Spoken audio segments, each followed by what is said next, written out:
O objetivo da aula desse vídeo é mostrar alguns argumentos que nos levam à equação de Schrödinger.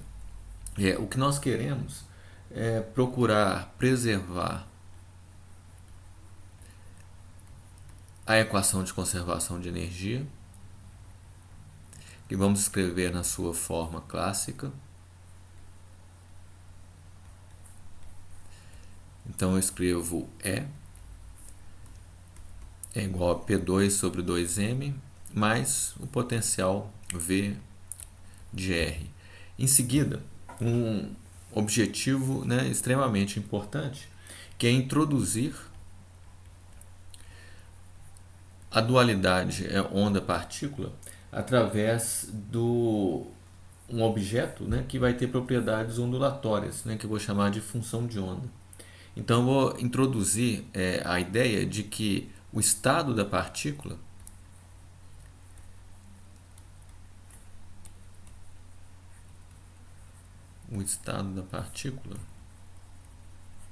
ele vai ser descrito como um objeto introduzido com propriedades ondulatórias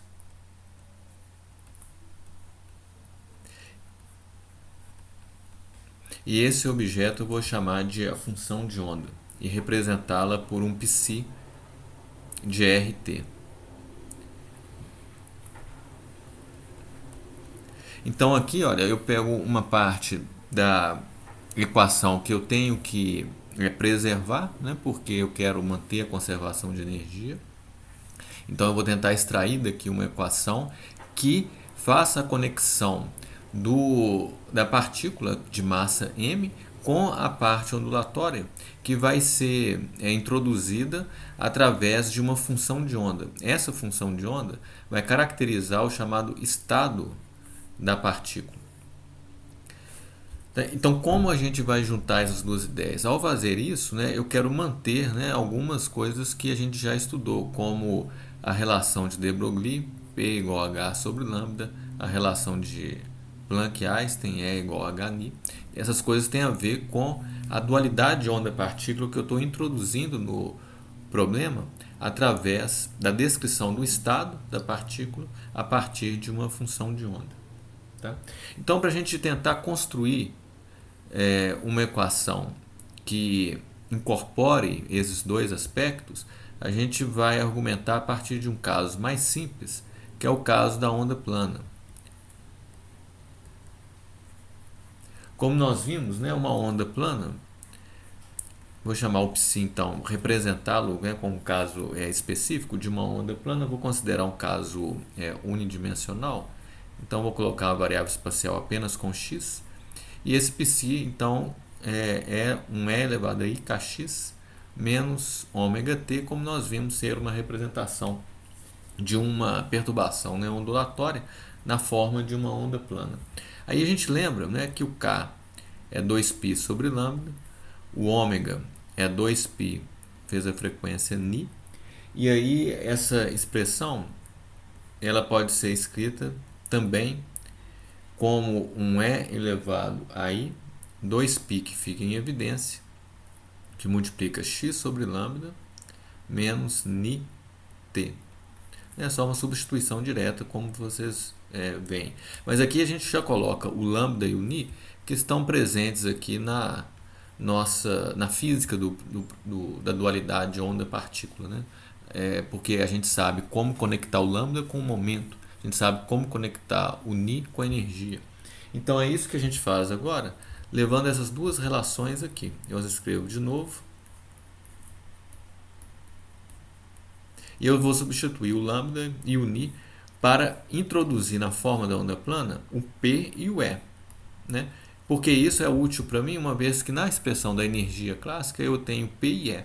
Então já vou conseguir construir isso dentro da ideia de uma função de onda. Então essa substituição também é direta e me leva a uma onda plana que é escrita a menos de uma constante, como um E elevado a i 2π. O H pode ficar em evidência aqui embaixo. E eu vou ter um Px. Notem que P sobre H é 1 sobre lambda, que é o que eu tenho aqui, menos ET, uma vez que E sobre H é o Ni que aparece aqui. Tá? Este 2π sobre H sobre 2π aparece tantas vezes que eu vou defini-lo como H barra, né? Uma outra constante, um outro nome para constante, de forma então, que esse π finalmente é expresso em termos de P e E como um E elevado na forma de onda plana, né? Como um 2π. Vou introduzir aqui já de uma vez, um I sobre H barra vezes Px menos ET. Então, a partir daqui, a gente vai abstrair algumas ideias importantes.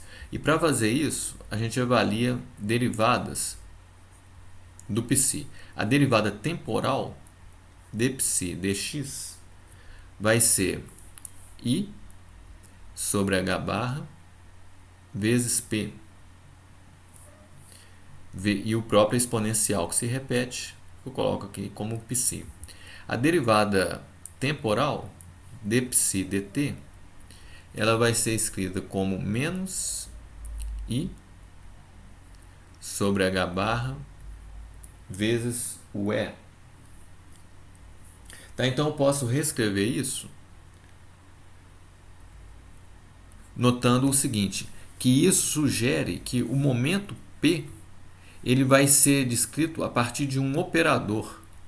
O que é um operador? É algo que vai agir numa função e gerar uma outra função, né? E esse operador, a forma dele, pelo que a gente percebe aqui, é dado por H barra sobre I d dx. Vamos perceber que isso realmente faz sentido. Olha só o que eu estou dizendo. Que se eu aplico psi, aplico o operador P ao psi, o que eu vou obter? Isso é uma coisa equivalente a multiplicar por H barra sobre I e derivar o psi em x. Ora, por que isso? Né? Porque isso é o que eu tirei da conta que eu fiz lá em cima. E é o que está expresso por essa equação. Olha, eu só reproduzi a equação. P aplicado em psi é H barra sobre I, a derivada de psi em x. Ou seja, o psi aparece no lado esquerdo e no lado direito.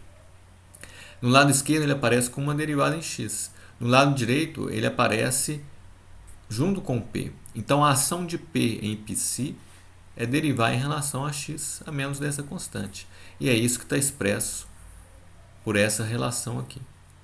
A mesma coisa a gente faz para energia. Olha, aqui eu esqueci um psi, vou colocar aqui, porque é a derivada em t, né? Desce aqui um IH barra E, constante negativo, e a própria exponencial, que eu estou repetindo como psi. Isso, então, sugere que a energia também é um operador. A ação da energia em psi equivale a menos de uma constante, derivar o psi em relação a t. Essa é a relação que está escrita aqui. Então, eu posso escrever isso como um IH barra ddt. Notem que aqui eu passei a constante para lá, ficou H barra sobre I com sinal negativo. Então, multiplicando por I em cima e embaixo, o I2, que é menos 1, corta o sinal negativo, eu fico com IH barra ddt. Por que que é assim? Porque se eu atuar com esse E escrito como um operador assim, em psi, eu obtenho exatamente o que eu preciso, que é IH barra, passando essa constante para cá, d psi dt, que é o que está expresso por esse operador, IH barra ddt em psi. Tá? Então, de fato, esse nosso raciocínio nos leva a enxergar momento e energia como operadores. E assim a gente consegue cumprir o objetivo de conectar aspectos ondulatórios com a equação clássica de energia, porque eu tenho agora uma representação para o P e para o E na forma de operadores que agem em função de onda. Isso me leva a uma equação diferencial, que é a equação de Schrödinger. Então a gente escreve agora o resultado assim.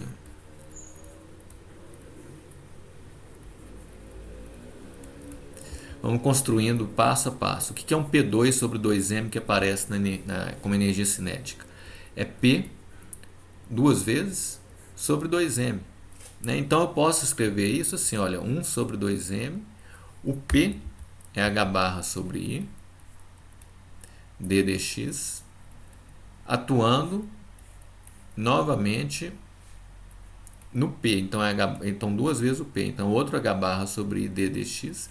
Mas eu vou atuar isso agora no psi, porque isso agora é um operador. Então o operador entra aqui. Ora, isso aqui me dá H barra 2, com sinal menos por causa desse 2, sobre 2m. E uma derivada segunda que atua em psi. Derivada segunda espacial. Então, esse P2 sobre 2m atuando em psi é um H barra sobre 2m com sinal negativo, D2 psi dx2. Importante perceber que eu transformei a energia cinética agora num operador que tem a ver com o P2. E eu tinha a forma para esse operador P. Por isso eu ponho o psi aqui, porque isso é um operador, ele tem que atuar em alguma coisa. Na mecânica quântica é assim que nós vamos caracterizar os observáveis físicos através de operadores que vão atuar em funções de onda. Tá? Então eu tenho essa parte e eu construo agora a energia cinética, a energia, o Epsi, com um operador também que é IH barra d psi dt. Então vamos pegar isso e colocar na equação de energia. Eu tinha isso aqui. Então, olha, só substituindo diretamente, eu tenho menos H barra 2 sobre 2m, D2 dx2 em psi de x, t, mais um potencial V, pode depender, vamos supor, de x, ou do tempo, psi de x, t, é igual a IH barra d psi de x, t, dt. Essa é a equação de Schrödinger. Essa é a equação de Schrödinger e notem então que a gente tem consistência com a energia clássica, né, com a conservação de energia, porque nós construímos numa forma que já leva em conta essa equação e nós introduzimos o estado da partícula a partir dessa função de onda psi. Então a solução dessa equação me dá o psi. Quem é o psi? Então o psi vai ser o estado, mas observem também que esse estado, essa solução, ela pode ser uma função complexa. Então não é algo que a gente vai medir, né? Eu só meço números reais. Então se eu não posso medir o psi, o que ele representa? Então aí eu preciso de uma interpretação.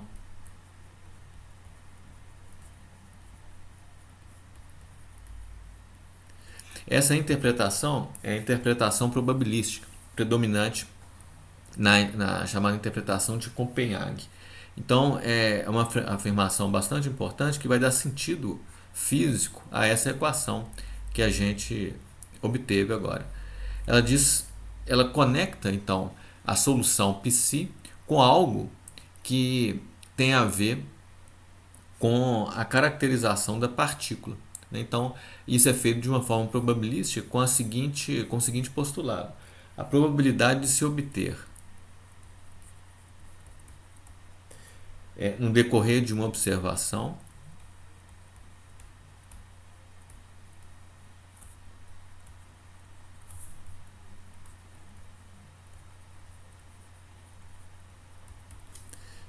feita no tempo t. Então, o que eu vou obter? Eu vou obter a partícula que eu quero, né, definir. A probabilidade de obter a partícula num elemento de volume, que eu vou chamar de dv, e é um dx, dy, dz. Chamar aqui de um dv igual a dx, dy, dz. E esse elemento de volume é um elemento que está em torno de um ponto R. Então tem um ponto R do espaço, em torno dele eu construo um elemento de volume infinitesimal e eu me pergunto, qual que é a probabilidade de encontrar a partícula ali? A resposta tem a ver com essa função de onda e isso dá a interpretação dela. A resposta é que essa probabilidade vale o psi asterisco de RT, quer dizer, o complexo conjugado vezes a função psi. Esse é o módulo ao quadrado de psi. Então, o módulo ao quadrado de psi vezes o elemento de volume dá a probabilidade de encontrar a partícula naquele elemento de volume que está localizado em torno do ponto R. Tá? Então, isso aqui é o módulo de π ao quadrado dV. Essa é a probabilidade de encontrar a partícula e isso dá sentido físico. Notem que nós construímos a nossa teoria com a definição da cinemática dela através da definição de um estado. O estado é dado pelo π de RT. Em seguida, a gente construiu uma dinâmica com uma equação que nós propusemos então para dizer como esse π evolui no tempo, dado um potencial que atua sobre a partícula. E isso então é a equação de Schrödinger. Em seguida, a gente fez uma interpretação, que é a interpretação probabilística baseado no quadrado de π dV, de forma que π2 é uma densidade de probabilidade. Quando eu multiplico por dV, eu tenho uma probabilidade. Comparem isso com a análise clássica. Lá na mecânica clássica, mecânica newtoniana, o estado é dado pela função r de t, a trajetória da partícula. A dinâmica é dada pela equação de movimento, F é igual a m derivada segunda no tempo. E a interpretação é que esse r de t é uma interpretação trivial da trajetória da partícula. Né? Aqui a interpretação é longe de trivial porque a gente rompe com a física clássica e agora a gente está tratando de um problema já pouco intuitivo, que é a dualidade onda-partícula. Então essa é a equação de Schrödinger que nós obtivemos. Tá?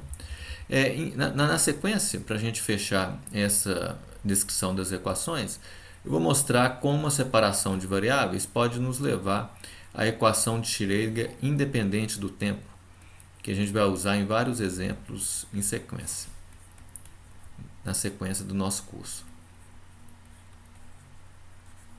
Isso a gente faz usando o método de separação de variáveis que vocês já conhecem. Então a gente pode fazer rapidamente aqui, olha, vou colocar uma derivada parcial, porque eu tenho um π que depende de x e t. Então eu vou considerar um potencial que depende apenas de x e o meu π de x e t. Como nós vimos, isso é IH barra derivada do π de x, t dt. Essa é a equação de Schrödinger. Então eu proponho uma separação na forma de um produto em que eu tenho um π minúsculo que vai depender só da variável espacial e um φ que depende só da variável temporal. E o que eu faço é levar na equação e dividir por π∅. Quando eu faço isso, né, o método padrão, né, eu vou ter 1 sobre π.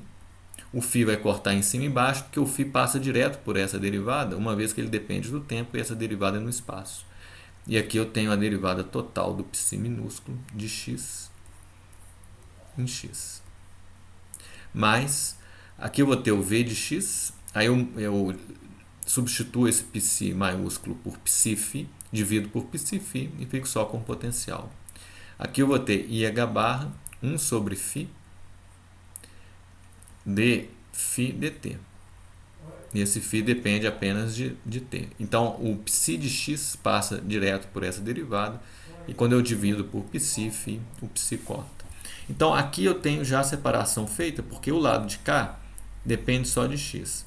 O lado de cá depende apenas de t. E essa igualdade vale para qualquer x e para qualquer t. Logo, isso é uma constante. Eu chamo essa constante da energia, que faz sentido dada a forma que a gente vai obter para a função φ de t, comparado com o que a gente já espera, né, do resultado. E aí eu escrevo as duas equações. Tenho a equação para φ de t que eu posso resolver prontamente, porque ela é da forma 1 sobre φ dφ dt é igual a E sobre H barra, e esse I para embaixo eu posso passar ele para cima com o sinal menos multiplicando por I em cima e embaixo. Então isso aqui é a integral de dφ sobre φ de um lado e a integral do lado direito de menos I sobre H barra integral de dt. Isso me diz que o φ de t, logaritmo de φ de t, é igual a menos I t sobre H barra, e eu posso escrever a solução então como um φ de t sendo um φ de zero é elevado a menos I t sobre H barra. Essa é a parte temporal.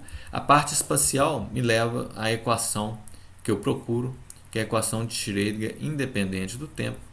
É só escrever o que eu tenho lá em cima, multiplicando tudo por π, então eu vou ter esse T mais Vψ é igual a E, que é a constante de separação, vezes π, porque eu multipliquei tudo por π.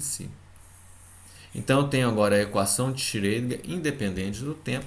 E uma coisa importante, eu tenho restrições, eu tenho soluções físicas que dessa equação, elas são obtidas resolvendo a equação diferencial e exigindo que as soluções obedeçam às restrições impostas pela interpretação probabilística e pelas condições de contorno do problema. A interpretação probabilística impõe restrição porque é uma probabilidade que vai ser medida com o π ao quadrado. Então, eu tenho que normalizar essa probabilidade em 1. Por exemplo, qual que é a probabilidade de encontrar a partícula em algum ponto do espaço? Ela é 1, ela é 100%, porque a partícula está em algum ponto.